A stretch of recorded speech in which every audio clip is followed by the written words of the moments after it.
Hi everyone, Donut here. Welcome to another classic crime talkie talk with Ballnut Boperator. We haven't done one of these in a while, and I found the perfect story to go over. Probably isn't going to be as comical as my other ones because this one's pretty tragic. It's a really cool story, but it gets really dark in some places. So some of the goofiness you've seen in my past videos probably aren't going to be here. I had never even heard about this story before until the hero who we're going to talk about in this situation passed away February 13th, 2020 from cancer. This is Lieutenant General Charles Chuck Pitman Sr. He served nearly 40 years in the Marine Corps, earning a Navy Distinguished Service Medal, 2 Defense Superior Service Medals, a Legion of Merit, 4 Distinguished Flying Crosses, a Bronze Star, and a Purple Heart. Needless to say, he was just a badass who wanted to get some. Like I said, he's the hero in our story. Let's talk about the villain. This is Mark James Robert Essex. He joined the Navy in 1969 before going AWOL 2 years into his service. In 1970, he received a general discharge from the Navy for unsuitability, basically meaning he was just a shitbag. In 1972, he was living in New Orleans and he was angry about how police handled a civil rights demonstration at Southern University where 2 black students were shot and killed. On December 31st, 1972, he mailed a letter to a television station who aired it. The letter stated, "Africa greets you. On December 31st, 1972, approximately 11 p.m.,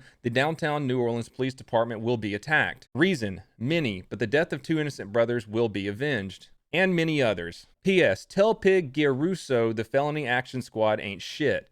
Mata. Turns out he was a pretty crazy dude and he meant what he said. I mean, look at the walls inside of his apartment where he lived at.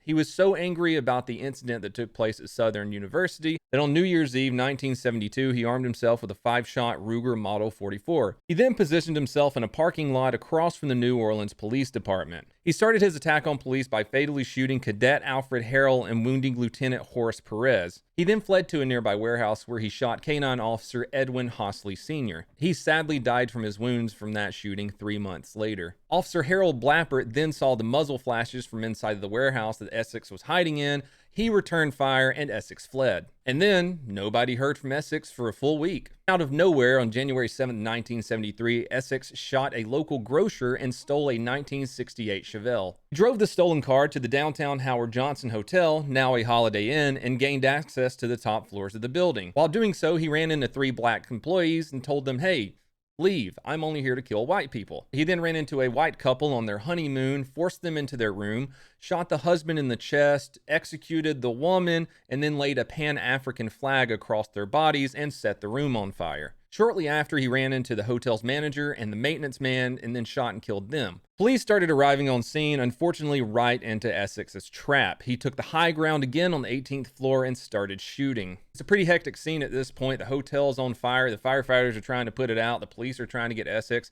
All the meanwhile, Essex is just shooting down on top of them. He shot 2 officers trying to gain access to the hotel using a fire truck. He then killed officers Philip Coleman and Paul Persigo. He wounded officer Ken Solis, and he killed Deputy Superintendent Louis Sergo, who was trying to rescue trapped officers. Police are setting up snipers all over the other buildings. They can't get a clear shot at him. They're trying to get up to the hotel, but everything's on fire, and he's shooting down at him. He's got a perfect vantage point. In comes Lieutenant Colonel Charles Chuck Pitman. You see, he was in command of a Marine Air Unit base in Belle Chase, about 10 minutes from New Orleans. Without seeking any type of permission, he assembled a crew and commandeered, like a pirate, a CH-46 Sea Knight helicopter. He had been watching all this unfold on the news and said, "Well, I'm a badass Vietnam War veteran. I'm gonna go kill this guy." He was such a badass Vietnam War veteran, I'm sure they played Fortunate Son at his funeral. He flew 3 combat tours in Vietnam and got shot down 7 times. Not only that, he helped lead a rescue mission to rescue 52 American hostages in Iran. Fun factoid for you here. The rescue operation I'm talking about was known as Operation Eagle Claw, and it was one of Delta Force's first missions. Another fun factoid. Because of the mission's failure due to our helos sucking ass in the desert and the Army not having enough pilots capable of flying Spec Ops missions, the 160th Special Operations Aviation Regiment, also known as the Night Stalkers, was created. Back to our story. Chuck Pitman flew the Sea Knight helicopter to a parking lot right beside the hotel where the sniper was still actively trying to kill people. He sees a few boys in blue holding rifles and says, "Hey, jump in, homies," and off they went. For hours, they circled the rooftop of the building and fired hundreds of rounds at the sniper. Unfortunately for all the officers trying to take him out, he kept hiding in these little concrete cubicles on the roof. Every time Pitman would fly over, Essex would run to his little hidey hole. He'd go in one of them concrete cubicles and get behind this drain pipe.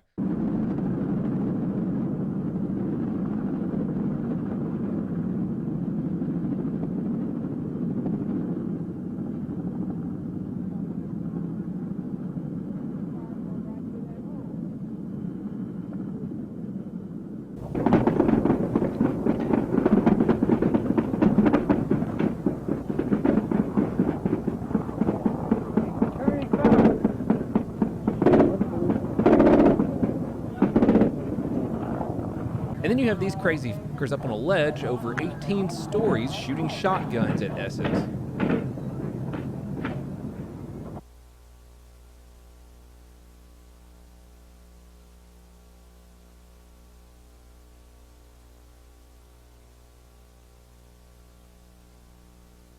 You can see just how many rounds were fired at him by looking at the side of this concrete cubicle.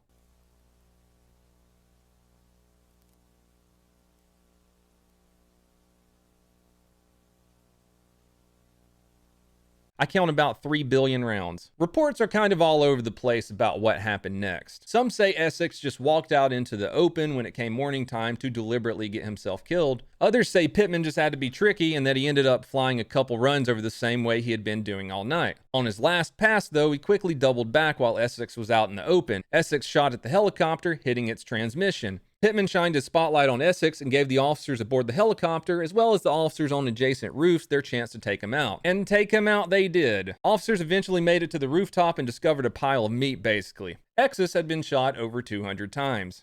In the end, Essex killed 9 people and seriously injured 13, most of them police officers. Essex somehow died from being shot over 200 times. Unfortunately, back then also, they didn't have an R2FU to drive up onto the roof and blow him up like in Dallas. Even though Chuck totally saved the day, it's still a no-no to take a helicopter without permission from the United States Marine Corps. The Marine Corps was trying to court-martial him, but New Orleans-based Representative Edward Herbert, who also served as the head of the House Armed Services Committee, said, "Fuck no, this guy is fucking badass," so the court-martial was dropped. Chuck went on to fly every single aircraft in the United States Marine Corps. Jets, recon helicopters, everything. He logged 12,000 flight hours during his career and eventually retired as a 3-star general. Old Chuck, one of the greatest war heroes of our time, ended up living to the ripe old age of 84 before death came a-knocking. You were a fucking badass, Chuck, and we all salute you. Well, everyone, that's all I have for you today. I hope you enjoyed this classic crime talkie talk with Ballin' Up Operator. If you haven't heard yet, the merch store is back up. It's on the Bunker Branding website now. There's links below. Other than that, everybody please have a fantastic day.